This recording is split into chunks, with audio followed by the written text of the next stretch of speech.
Hi, and welcome to the Long Range Shooting and Custom Rifle Building podcast presented by Wolf Precision Incorporated, where we learn about and share long range shooting and custom rifle building. I am your host, Jamie Dotson, and welcome to the show.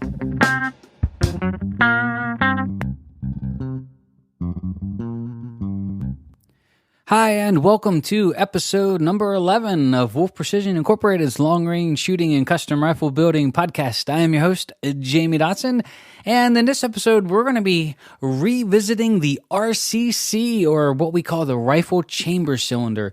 And so don't let your accuracy get stolen from you. There are some things that we would like to talk about and things that we would like to go in a little bit more detail and why this product actually exists and what it really does. And so we've had lots of questions on this. We've had some emails come in, and we want to go into a little bit more detail and maybe explaining what it is we do and why we do it. So here we go. So the rifle chamber cylinder, or R.C.C, is what we like to call it. What is it and what does it do? Well, in the previous episode, I think we talked a little bit about the rifle chamber cylinder and us trying to correct the curvature of the bore and cutting a perfectly straight throat and attaching the chamber afterwards. And, you know, I think in layman's terms, it really becomes one of those things that if you try to put all of it together in your head, it sometimes maybe doesn't make a lot of sense. So we had a customer said, hey, look, you know, what is it that you really do? What is it that we should consider with this R.C.C?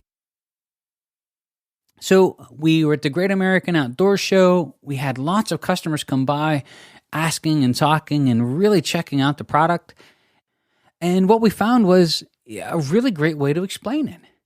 Here's really what all of this boils down to, is traditional chambering steals accuracy. And the R.C.C, or rifle chamber cylinder, was really designed to do away with what traditional chambering does. And basically what it does is it starts to degrade the quality of the barrel as soon as you start drilling into it. And so what we're trying to do is we're trying to stop that process of trying to create a completed rifle and taking that barrel and transitioning it into a chambered barrel and threading it and crowning it and all the other things we're doing. So we're trying to get that barrel onto the rifle to make it a functioning rifle. But the process that we've been using for 120 years now actually starts to tear away the potential accuracy of that barrel as soon as you start reaming it. And so our belief here, and I think I can speak for everyone involved in this whole process, is we're trying to preserve the quality or the accuracy of the barrel from what it could potentially do to the finished rifle. Because in our minds, every bit of accuracy matters. Every bit of accuracy matters. If it didn't, why are we building custom rifles? And so we don't want to leave any of it. And it sort of started with the Bat Tactical Actions and working with Bat Machine on the new BTs and the Bat Tactical Elites. And you know, all of these parts and components are getting so good. You've got stocks that are just crazy excellent quality right now out there. But you still have a rifled barrel blank. It's a barrel that has nothing more than a hole drilled in it with rifling. And we have to transition that barrel to a functioning rifle. And we've got to do that without taking away accuracy or without degrading the accuracy. So the best way that I found to explain it, and one that really came across, you know, really good at the show and trying to say, you know, what we do. And here's what it is. If we take a Krieger barrel, for example, a Krieger barrel blank that comes in here is basically a steel rod. You know, it's 1.250 at one end and maybe 0.83 at the muzzle. And it is turned to contoured with a drilled hole through it that's rifled. But that's it. That's all it is a piece of steel with a hole in it. And if we take that particular barrel and we say, okay, this barrel in particular has the potential for this grade of accuracy. This barrel has the potential, let's just say, to shoot in the 2s and 3s. This is the quality that this barrel can do. Traditional chambering, when you start to run a reamer into that barrel, instantly starts to take some of that away. And so the simple process of reaming that barrel starts to degrade what the potential of that barrel could have been. And so you wind up with a rifle that, hey, it still shoots sub half or half minute or 0.6 minutes. But the rifle could have done twice as good as that if you would have done the rest of the process correctly. If you could have found a way to cut a perfectly straight throat and cut a perfectly straight chamber without the curvature of the bore negatively affecting it, you could have gotten all of that accuracy to the end product, which is to us, the shooters. When I got into long-range shooting, many years ago, it's addictive. It's a drug. It's, you go out and you're starting to stretch the distances out. So me, I'm a varmint hunter. I love varmint hunting. It's what I grew up doing. There was a 22 long rifle that was above my bed that when I was, 10, 11, 12 years old, I grew up along the banks of the Little Juniata with some local farms and critters around. And I mean, it was big game hunting to a 12-year-old. And as I got older, then the distance starts to come into play. And there's this art and there's this skill, there's a mystique about it. To be able to get a bullet from where you're at to 800 or 900 yards away and will that bullet to hit what you're looking at, that is really an art. And to be able to get that skill level to that point is fascinating. And it puts a smile on your face. When we were in some tactical matches, we had to do this stage once many years ago where it was headshots only on a B-27 or a target. Basically, the full-size man target blacked out. And at this particular match, it was headshots only at 8, 9, and 1,000. And it was 3 shots at each, and it was timed. And at that particular match, I had a friend with me. His name was Richard Jones. Richard still lives here in Pennsylvania. And he was there at the match. He was actually in the pits. I got 8 out of the 9. And my group at 1,000 yards in a match with a bipod was just under 3 inches. And that's the accuracy that we want. So he took a picture of it and posted it up on a forum and all this other stuff. I mean, it was all really cool. And don't get me wrong, there's always luck involved in this stuff. And I will take it every single time. And, you make shots like that. You don't say anything. You just blow on your knuckles and wipe them across your chest and smile, right? And the other rule of this is don't tell your own stories like I'm doing here. It just, letting other people tell your story adds validity. However, though, the point is that that's what we want to do. We want to be able to accomplish something that's so difficult that most people couldn't believe it could happen. And so if you've earned the right with the skill set and you've earned the right with your equipment that you are sorted out and you have a barrel that has the potential to shoot a 3-inch group at 1,000 yards, why would you let 120-year-old technology take that away or open it up to 6 inches? Or open it up to 8 inches. Can you see where this could go? So at 8 and 900 yards, I might have only gotten 1 or 2 of those shots, or points for 1 or 2 of those shots. And at 1,000 yards, shoot a 8, 9, 10-inch group. That's not what we want. And that's not why I started building rifles. I actually started building rifles because in my heart, I honestly believed that I could build a rifle better than I could buy. And my whole search through all of this is going through the rifle piece by piece, with all the OCD and ADD that I have, that my wife, who, God love her, has definitely have me pegged, as far as, I am clinically diagnosed with, obsessed over this stuff. But, piece by piece going through it and trying to figure out, what can we do? What can we do now? And in the year 2010, in the year 2015, in the year 2018, to make these things better. There has to be a way. And this is what we found. When you take a traditional rifle barrel and you have this thing called curvature of the bore, and there's no way around it, all rifle barrels have it, is the rifling inside is bowed, and we talked about this in, I think, our second episode. The danger with that is the fact that as the reamer starts running into that barrel several inches to cut that chamber, it wants to follow the curvature of the bore. As it does it, it starts cutting a crooked throat. And as it starts cutting a crooked throat, you start to lose the accuracy of that barrel. There's no way around it. And so for all of these years, we've taken and we've made such high quality barrels, rifle barrels that are really truly capable of shooting world records.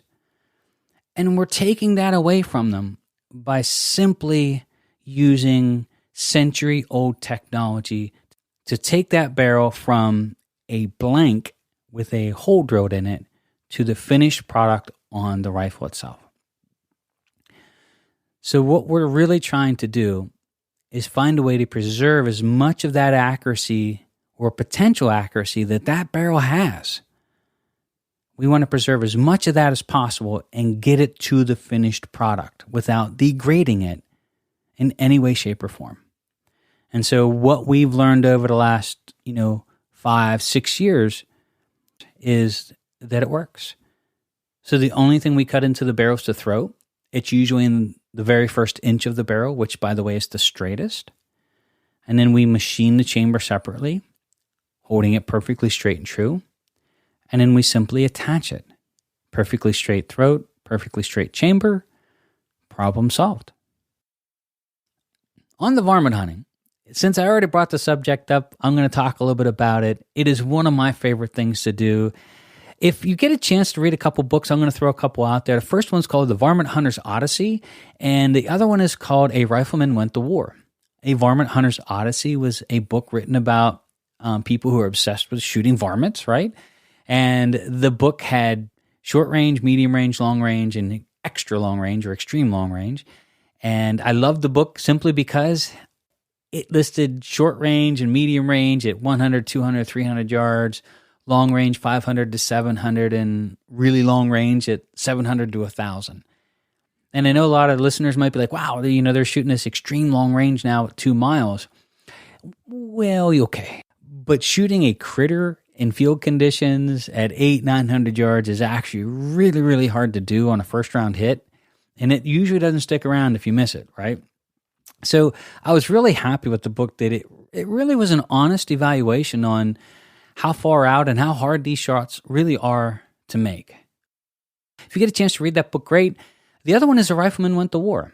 It's one of my favorite books. It was written by an author called Herbert W. McBride, and he wrote a book about his experiences in World War I as a shooter, a sharpshooter.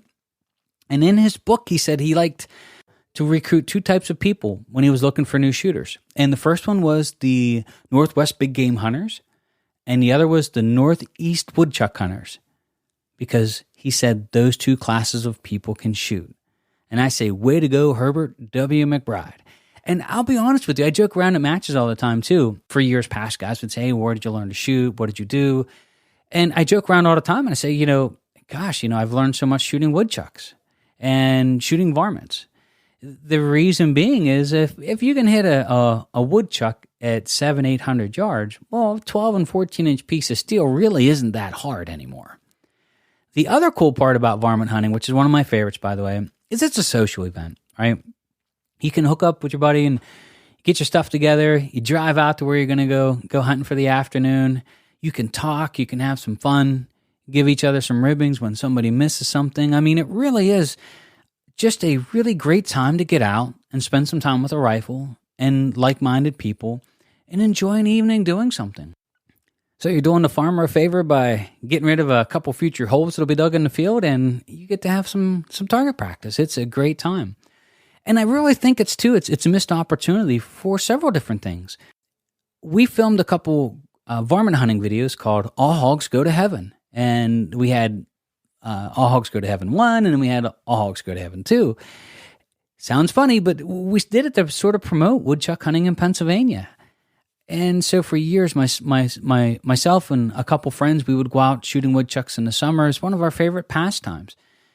And you can tell everybody's shooting woodchucks in PA because they've got an orange hat walking around the field with a rifle in July.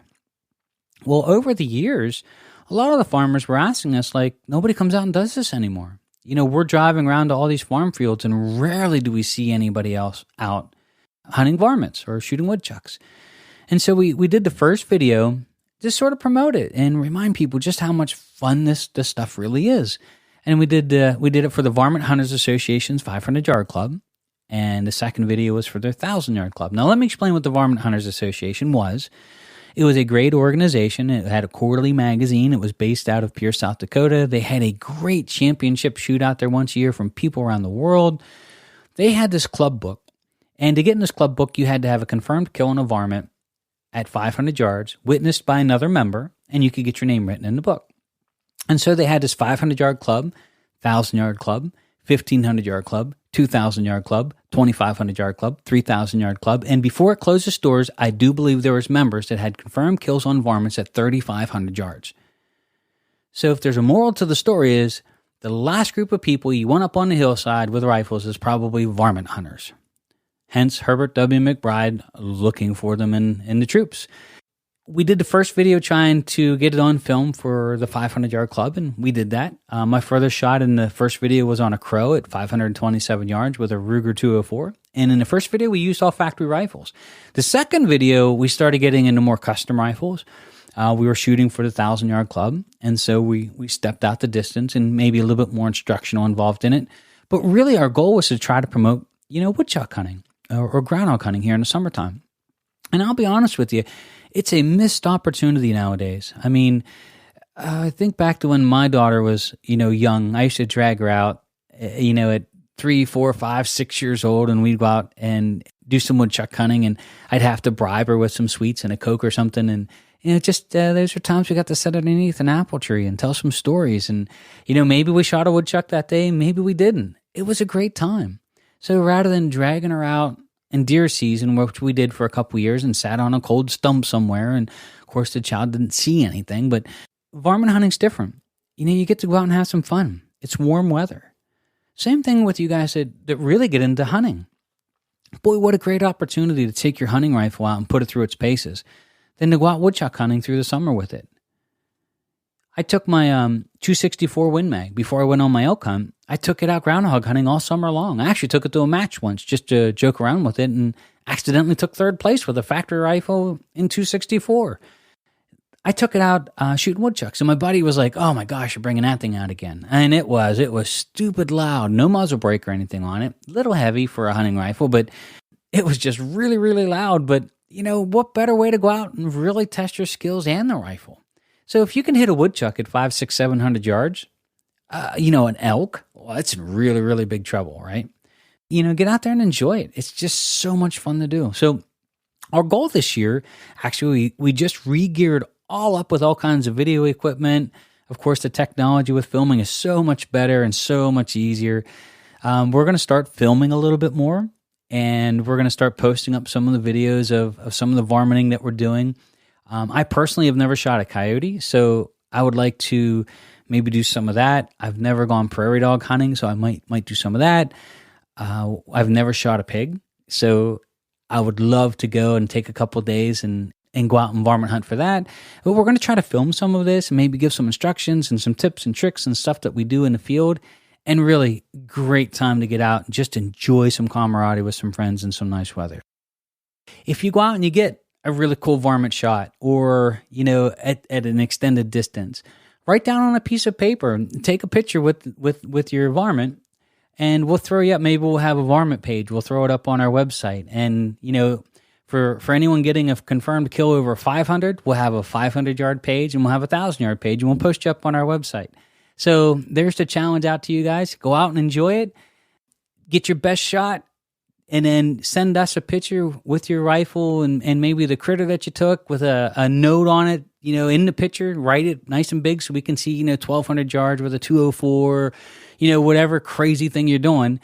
And then we'll have a 500-yard club and 1,000-yard club right on our website, and we'll post you up on there with your permission. So that's the challenge. Let's see if we can't get some pictures in here to post up there. Anyway, if you have any questions on any of the varmint hunting, if you have any questions on the rifle chamber cylinder, please give us a call. Right now, we're really trying to focus on the lightweight version of what we're doing. And so we've got a huge focus on stock design. We have those figured out pretty good right now. We have some carbon fiber barrels coming in.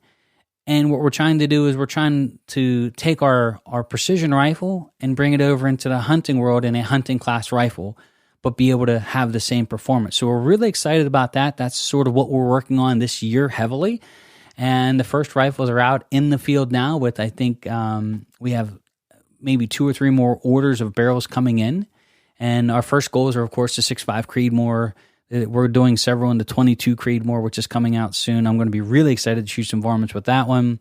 And then, of course, the 6 Creedmoor. You can't really go wrong with that for just an all-around varmint gun in any way you slice it. So, guys, thank you for joining us. Any questions, please email us, contact us, call us. I'd be glad to help you out in any way that I can. But my name is Jamie Dotson. I'm your host, and you are listening to the Long Range Shooting and Custom Rifle Building Podcast.